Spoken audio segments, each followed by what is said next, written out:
wanted to share a story that's really become foundational in our walk with the Lord and how we live out our faith.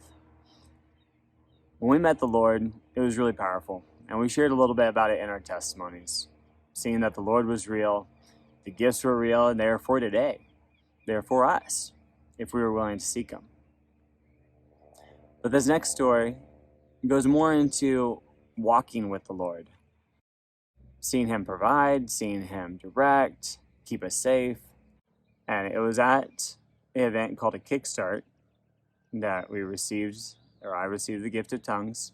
And we also heard about this school. It was a 2-month school set in North Carolina where people from all over the world could come, get some real simple teaching, but most importantly, live life together and just sharpen each other, build each other up. When we saw a video, a promotional video, they were describing about the school, we really wanted to go. We had this stirring in us. We were just thinking, oh, we could listen to teachings online, we can keep reading the word and trying to walk it out, but it's just different being surrounded by people of faith. It's different to have somebody take you by the hand and disciple you and walk you through it and show you what's possible. So we just really wanted to go. And even though the cost was very reasonable, we were surprised how little they charged for 2 months. It was still way out of our reach. It was a huge mountain. We weren't made of money, and we needed a lot of work done on our car to get there, and we would be leaving our house and our bills for 2 months. So just all these expenses, and it seemed impossible. Plus, we have a big family. We'd never heard of a school that accepted families with 6 children who were young. We had 6 under the age of 10. So we thought it was kind of a shot in the dark, but we'll try. We'll apply and see what happens. So we applied, and to our shock, they accepted us and were asking for the money, which we didn't have. But the Lord provided. He opened a door to somebody that had walked with us a little ways and said, hey, keep me up to date on what's going on. So we were like, hey, we got accepted. He's like, great, I want to pay for your school. We were shocked. This was a total of $5,500. And we were in awe that he was willing to do that.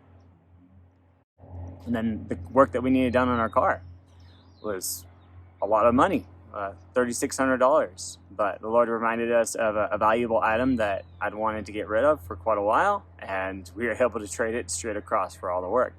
Another open door. Yeah, and part of the issue was that when we heard about the school and when it was starting was like a month apart. It's not a lot of time to pinch our pennies and save up. We did do our part. We tried not to drink coffee, eat rice and beans, things like that. Mark worked hard, but it was totally God. I would find random money in a cupboard. A relative sent me some money out of the blue. We were able to sell some things. It just kept coming together piece by piece. And then the time came for us to go. And it was the day before Thanksgiving, 2019. And we head off in the evening of that day. And it was a winter blast coming through, kind of a winter storm. And we headed up into the mountains. Well, I ended up losing control of our excursion, and we drove off the road. And not just off the road, but then we rolled the vehicle. We rolled from the wheels to the driver's side, to the roof, to the passenger, back up onto the wheels, all the way over. And we got the car packed full. We did not know how to pack light. So for 8 people, it was stuffed to the brim with clothes and toys and food and school. And so our stuff was just everywhere. Food was everywhere. The kids were crying. The baby threw up. Like it was a little traumatic. It was crazy. And, our adrenaline's kicking in and we're just, oh, is everybody okay? Is everybody okay? And praise God, everyone was fine. Our son bit his lip and I hit my head on something, but we were okay. And then our 9-year-old had comic relief for us. And she's like, okay, at least we know what it's like to be in a washing machine. She will go down in history for that saying. Yes, definitely. And I'd recently checked my phone and knew that we didn't have any service there. And I'd seen a lot of other people in the ditch. And so I knew that nobody was coming to help us for a long time. So I walked around the vehicle and it's like, okay, well, everything's pretty much intact. All the windows, for the most part, were. So praise the Lord. And we were able to drive up out of the ditch and limp up to the gas station. At the gas station, we assessed the damage and found out that it was worse than what we had thought. We have a flat tire and the hood is clamped shut. Pretty much all the plastic all the way around is busted off. The rig looks pretty gnarly. And another comic part of the evening was we go up to get gas and the attendant's like, "How's your evening going?" And we're like, "We've had better." And it was just kind of funny. I don't think she realized that we had just rolled about 5 minutes before that, but the Lord was in it all the way. And the peace that came over us, that kept us, the fixing of the tire was super easy. Just had to air it up and the tire held. And there was so many things that were just like in awe of how the Lord protected and guided. And after the fact, none of us had any whiplash. As we got driving down the road, there was this one moment where like fear started to creep in and like, what could have happened? If you would have been 5 minutes this way or 5 minutes that way, you're up in the mountains. You don't know what could have happened. Yeah, it was very steep. There were lots of cliffs in that area and it was getting dark. The kids started settling down, falling asleep, and I thought about going to sleep, but I could just feel the spiritual presence in the car of just, what are we doing? What if it had been worse? And just that fear, kind of that post-trauma trying to come in. We had to talk it out, and it was a very deciding moment. Are we going to let trauma come in? Are we going to let fear come in? Or are we going to just trust God? Not go to the what ifs, but what is. And God was in it, and He protected us. Even when things look terrible, God can still be in it. It took us another about 60 hours to drive from the West Coast to the East Coast. It was a bit longer than what it normally is because the road conditions were so bad. From my recollection, we had about 5 hours of nice weather the entire journey. And we drove down to Flagstaff and then across I-40 all the way over to North Carolina. And that was quite the journey. But like we said, the peace that we had was just so incredible. The weekend before, we had driven about an hour and a half away. And on the way home, our 6-month-old cried nonstop the entire way. And we're like, man, in a week, we're going to make this trip across the country. How are we going to do this? Like, this is going to be really hard. But she didn't. She didn't cry. And with the windshield being smashed, with having little shards of glass everywhere, we weren't able to eat the food that we had brought because it was speckled with little pieces of glass. And not to mention it rolled across the floor or the ceiling, and kids couldn't find shoes. The boys would have to borrow the girls' flip-flops to go to the restrooms and things like that. But it just worked. And the peace that we had was beyond explanation. And there was another point where we were driving where a semi, we were right next to him and it was on a curve and the semi overcorrected big time. And it made his trailer whip toward us.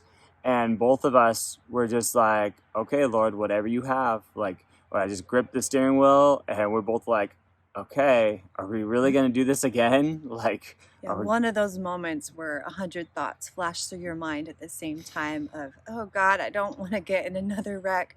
But how are you going to get us there now? Just the peace that He had been in it. He had gotten us this far miraculously, and He was going to finish.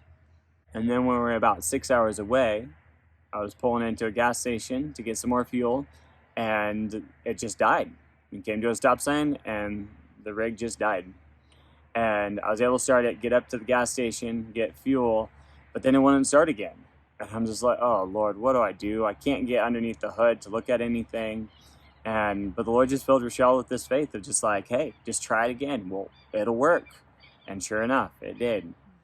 And it got us all the way that last 6 hours to North Carolina.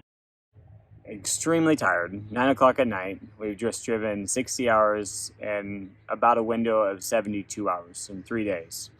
Just limp into camp, and we just initially are met with these people that have traveled from all over the world, from every background you can imagine, every testimony, and how they have just met God in a very real way, and He had led them this far. It was a time of living with other people, of some conflicts, but then also learning how to resolve those conflicts, as well as some church discipline.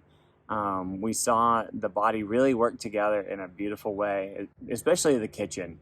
They had a very small kitchen that had to feed over 100 people, and with a single cooktop, a single oven, but yet they did it. And they had a slogan above the oven. Somehow, by God's grace. Beautiful. That was truly our time there. We learned a lot from everybody's stories. Our favorite times were what they called cafe talks, where they would just sit down and we would just hear testimonies, and we'd be able to ask questions and hear answers on what does this life look like as a family.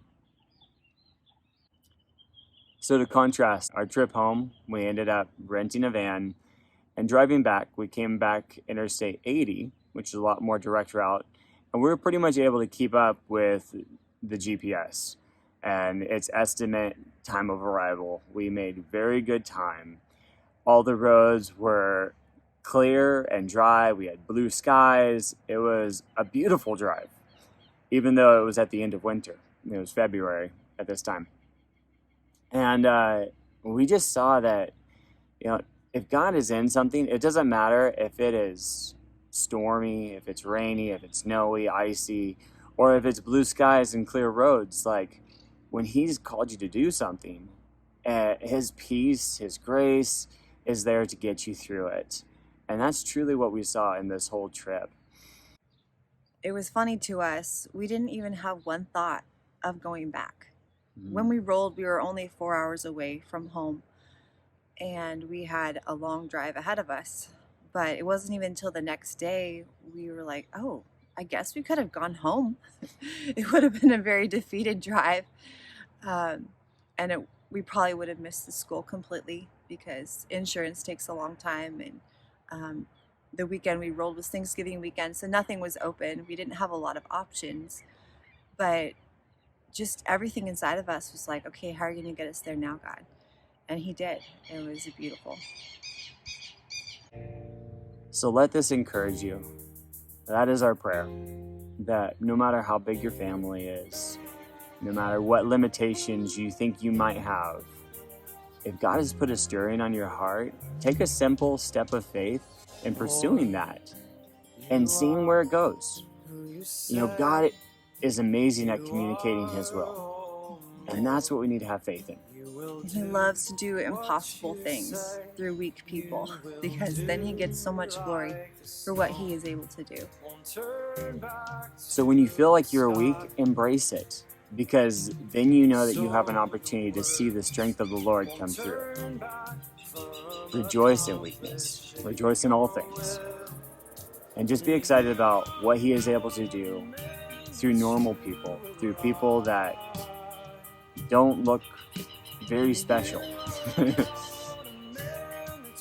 Anyhow, thank you so much for watching. God bless you. See you next time. You won't change your mind. Faithful is He who calls you, and He will bring all of His plans to pass. Not one word of His promise has failed. Every word of His mouth, it will prevail. And you are not a man that you will lie. No, you are not a man that you would change your mind. you won't change.